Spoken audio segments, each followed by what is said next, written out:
Okay, this last section has the leading term with an x to the fourth power, and the middle term has an x to the second power instead of just an x to the first power. So now when I set up my two factors, what do you think we're going to have to put first in each parenthesis so that when we multiply it, we get x to the fourth power? Instead of x times x, we need to put x squared times x squared. That's the only thing that's going to make this section different.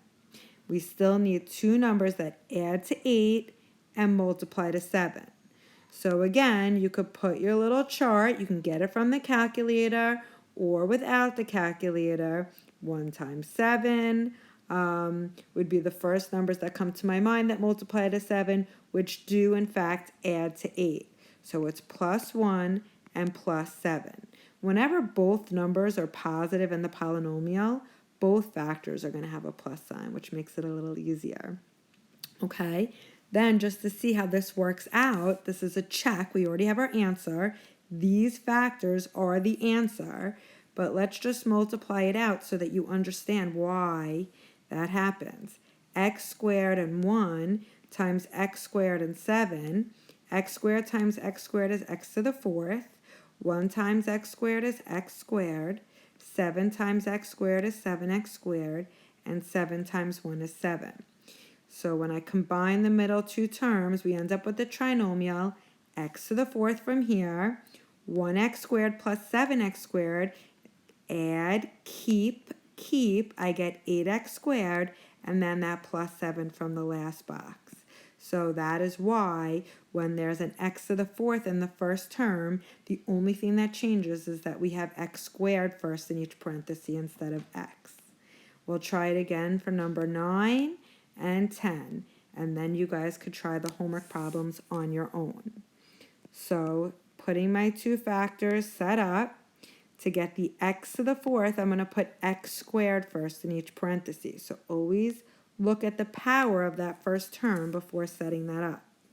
I need the two numbers that are going to add to 16, multiply to 64. So some of you might already know the numbers right away. Otherwise, again, both signs are plus signs. So I know both signs are going to be plus signs in my factors.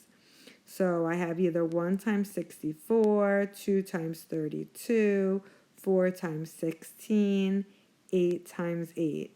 And that's the pair of numbers that are going to multiply to 64 and add to 16. In this case, since the factors are equal, again, you might see it written once with a squared on the outside. You do not have to write it both ways. I'm just letting you know that it could look either way.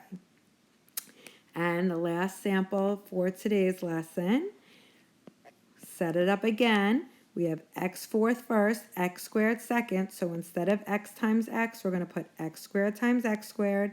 Two numbers have to add to 20, multiply to 99. The numbers are getting a little bigger, but again, both of these are plus signs. Whenever they're both plus signs, that is the only time both of your factors are both going to have plus signs. So you could put 99 divided by x in the calculator if you want and look at the table of values, scroll down to try to find the two numbers that'll also add to 20. Otherwise, you could think, okay, 1 times 99, 3 times 33, 4, 5, 6, 7, 8, 9. 9 times 11, I'm realizing is the answer. So plus 9 plus 11. And if you can't get that without the table of values in the calculator, then don't. Put whatever they have to multiply to, in this case 99, divided by x and get the table of values. If you don't understand what I'm saying, what am I going to ask you to do? Send me a text through the Remind app. Okay?